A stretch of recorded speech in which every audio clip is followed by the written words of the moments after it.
Hey y'all, welcome back or welcome if you are new. My name is Sammy and welcome back to another What's for Dinner. It is Saturday when I'm recording this, so I'm, hair up. I've been doing some baking and stuff today, so it's just the normal on the weekends. I don't need to be getting all fancied up. It is what it is, and this is real life. So, but anyways, I do have, I believe, 4 or 5 recipes for you this week. So you'll have some meal inspirations. I know the week coming up is Christmas week, so things might look a little different here. I don't know if I'll have a grocery haul or not. I don't know because I have so much stuff to do. I don't know if I'll have time to film it and put it out, but I will try my best. You all will have some content, but we will see what all it will be because, making memories with family and stuff. So I will promise to give you all some content. But anyways, like I said, I have 4 or 5 recipes this week. I can't remember. I have the hardest time. I'm pretty sure it's 5. But yes, so let's go on and get on into this week's What's for Dinner. I hope you find some meal inspiration from what you see today. If you like my video, give me a big thumbs up and share my videos. Also, if you want to subscribe, please, that helps my channel out. And I hope you all are ready for Christmas. I'm trying to get there. I'm a lot more ahead this year than what I usually am, so that's a plus. But anyways, y'all, let's go get in and let's go cook. Let's get this What's for Dinner under wraps. Let's go. Let's go.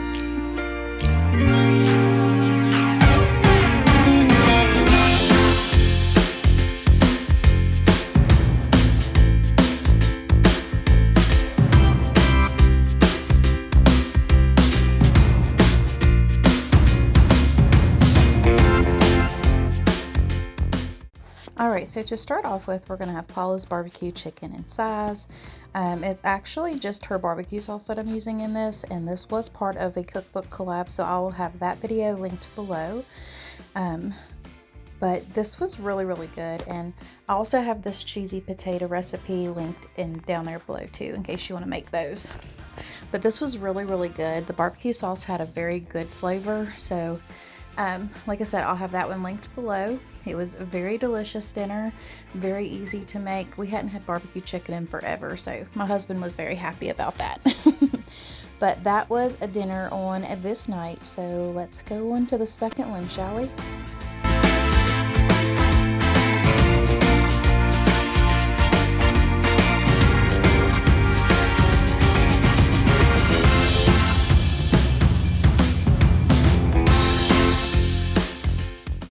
And this is another one of my favorites. It's a copycat DQ chicken strip basket, except for, you'll see here in a minute, the chicken strips weren't so strippy.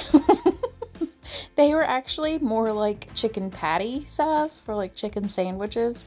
It was crazy. I had to use 2 bags just to get enough chicken for all 4 of us because the pieces were bigger. We did have some leftovers though, but we had those for breakfast, oh my goodness, we had those for lunch the next day, so they all got 8. But look at the size of those. They were like, it was crazy to have such big pieces of chicken. But this dinner was pretty self-explanatory. We just heated up the chicken and cooked the fries and then made some of the Texas toast. And I did make up some of the white country gravy. Y'all saw that. I think it was the Pioneer brand, I think. But this is what it looked like all plated up. This was very, very good. I like the gravy. It wasn't my favorite. So I might try something different the next time. But this was pretty good on this night. It hit the spot, so that's all that matters. But that's what was for dinner.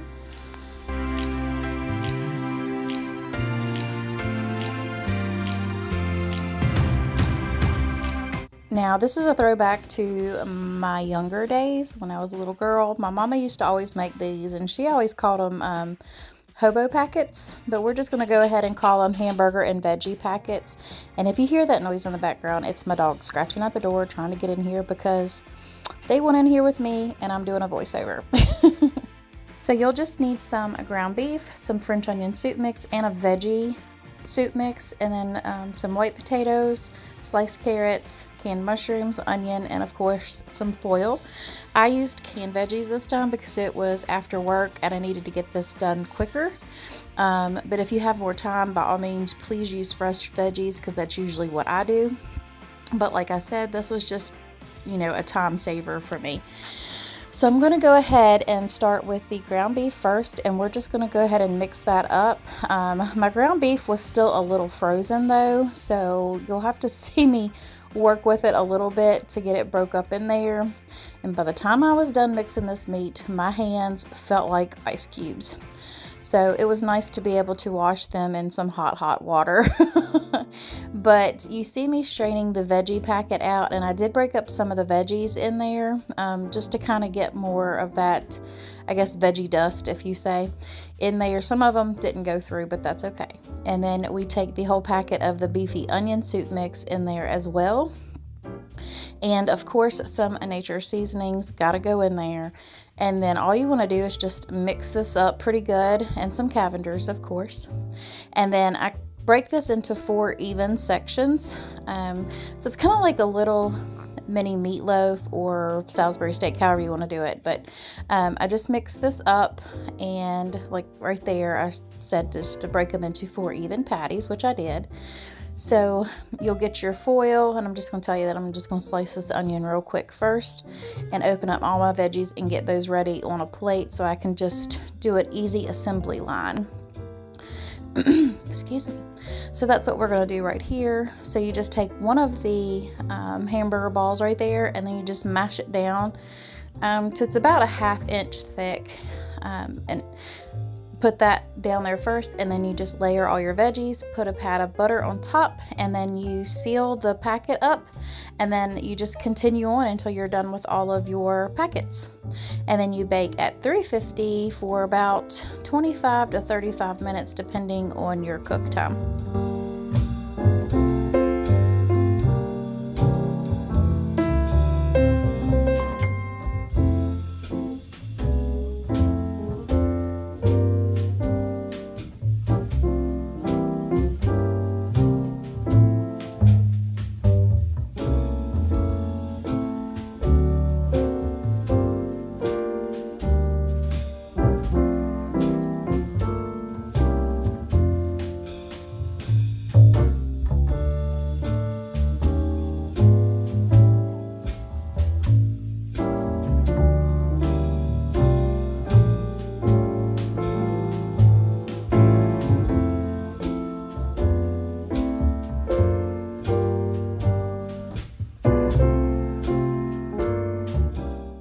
Alright, so here they are hot and fresh out of the oven, and like I said, it didn't take too long since I did use the canned veggies. They were already cooked, but I just wanted that flavor to get through and the meat to be done.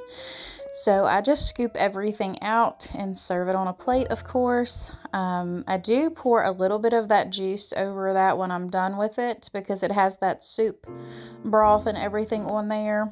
That's why I use a very lean ground beef when I'm doing this. This was either, I don't think it was 80-20. I think this was like 90-10 is what I used on this. So, but here it is after everything is all seasoned and plated up, and I didn't make any kind of bread or anything with it because, I mean, this yet alone is a meal in itself, and it is a delicious. So I really hope you all give this one a try.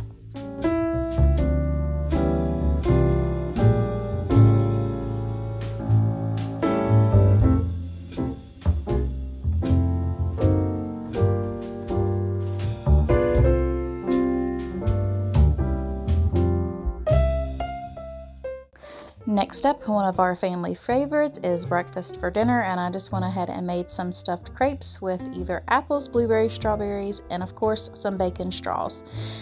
This is the recipe that I used, and I'll have it linked in my description box below. It's kind of a lengthy process, so I didn't film all of it. I just kind of took bits and pieces of it because this video would be forever long. But like I said, I will have that recipe and the directions and everything linked below. But that is the crepe mixture all mixed up. And honestly, you're supposed to let it sit for about an hour up to 24 hours. I didn't have that time because this was yet again after work and I needed it done, and I forgot to make it the day before. But they still turned out great. There are all the crepes. It doesn't look like many, but there's probably like 20 there. The vanilla pudding for stuffing, blueberries, apples, and strawberries for the topping, homemade whipped cream, and the yummy bacon straws. If y'all haven't tried your bacon like that in the oven, it's very good. It's very, very good. So we're going to go ahead and assemble all of these, and all you do is you just take the crepes, put your pudding or whatever mixture you want on the inside, roll them up, top them with whichever topping you like, and then add some whipped cream and some cinnamon because I chose apples. And then I just served it up with the bacon straws on the side, and y'all, these are so good. They are so good and so comforting and filling. If you've never tried them, give them a try and let me know what you think. And last but not least is the lazy lasagna and garlic bread. This has got to be the easiest way to make a lasagna or a meal, something to feed your family after a busy week or a busy night. If you're looking for something like that, give this one a try. It's probably one of my go-tos when I'm needing something fast. So you'll just need some cheese ravioli or beef, however you want. I did use the 80-20 in this one because I knew I could get rid of the grease, and whatever pasta sauce you like on the side as well, and some mozzarella cheese. So first we're just going to go ahead and brown up the ground beef as usual with my nature seasoning and Cavender's. And then I'm going to go ahead and brown that one up, and you'll see me here in just a minute when I bring you back.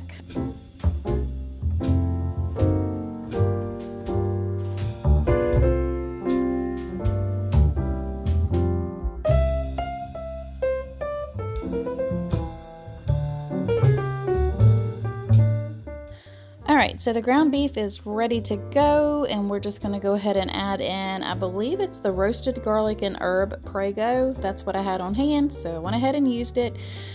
Typically it's usually just the traditional sauce for this, but I didn't have any, so use what you have. Waste not, want not, is what I always say. But you just want to stir that on up and let that simmer a little bit. And once that's simmered, you want to go ahead and get out a baking dish of your size. I think I'm using like an 8x10 here. It's smaller than a 9x13. But you just want to layer a little bit of sauce in the bottom, and then you put your raviolis down, and then more sauce, cheese, and then of course you repeat the layers. So you'll see me doing that here, and then I'll bring you back when this is all ready to be plated up and hot out of the oven.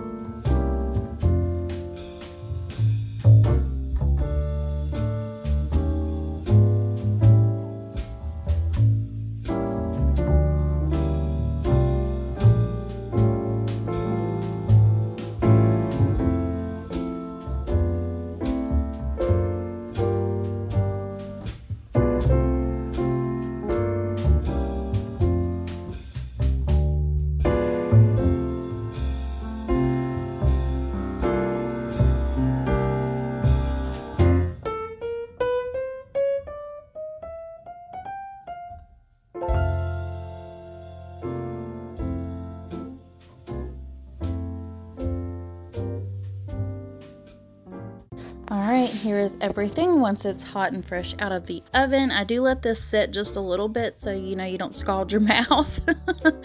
That way it can kind of solidify a little bit too, and it doesn't run all over your plate. But so I'm going to go ahead and get that all plated up, and this was absolutely delicious this night.